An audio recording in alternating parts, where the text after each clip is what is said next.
স্বাভাবিক হতে শুরু করেছে জ্বালানি তেল সংকট। ফিলিং স্টেশনগুলোতে কমছে যানবাহনের দীর্ঘ সারি, ভোগান্তিও কমছে চালকদের। জ্বালানি পরিস্থিতির বিস্তারিত জানাতে জয়পুরহাট থেকে যুক্ত হচ্ছেন আমাদের সহকর্মী আলমগীর চৌধুরী। আলমগীর, ফিলিং স্টেশনে জ্বালানি সরবরাহের পরিস্থিতি এই মুহূর্তে আপনি কেমন দেখছেন, জানাবেন আমাদেরকে। কিন্তু আর আগের মতো ভিড় লক্ষ্য করা যাচ্ছে না। আপনাকে জানিয়ে রাখি, জয়পুরহাটে 20টি ফিলিং স্টেশনের মাধ্যমে এতদিন তেল সরবরাহ করা হচ্ছিল এবং প্রত্যেকটা ফিলিং স্টেশনে দীর্ঘ 1 কিলোমিটার লাইন ধরে তেল সংগ্রহ করছিল আপনার পরিবহন মালিকরা। কিন্তু এখন কিন্তু সেই ভোগান্তির চিত্র আর দেখা যাচ্ছে না। এখন প্রত্যেকটা ফিলিং স্টেশনেই ভিড় নেই বললে চলে।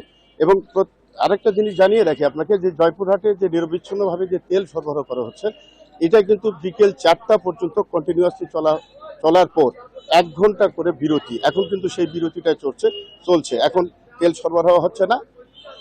এই এই তেল সরবরাহ করার মাধ্যমে এখন আর সেই আগের মতো আর ভোগান্তি নেই এবং খুব ভালোভাবেই সবগুলো পরিবহন মালিক বা মোটরসাইকেল চালক সবাই কিন্তু ভালোভাবে তেল সংগ্রহ করতে পারছেন। আর আরেকটা জিনিস জানিয়ে রাখি, আমি জেলা প্রশাসন সূত্রে জেনেছি যে জয়পুরহাটে মোট আপনার পেট্রোলের সরবরাহ হচ্ছে 5 লাখ, ডিজেল সরবরাহ হয়েছে 5,72,500 লিটার এবং পেট্রোল সরবরাহ হয়েছে 2,71,800 লিটার। আর অকটেন হয়েছে 1,06,000 লিটার। তো সব কিছু মিলে আগের মতো আর সেই ভোগান্তি নাই এবং এইটাতে সাধারণ মানুষ বা বিশেষ করে যারা পরিবহন মালিক তারা কিন্তু খুব স্বস্তিতে আছে।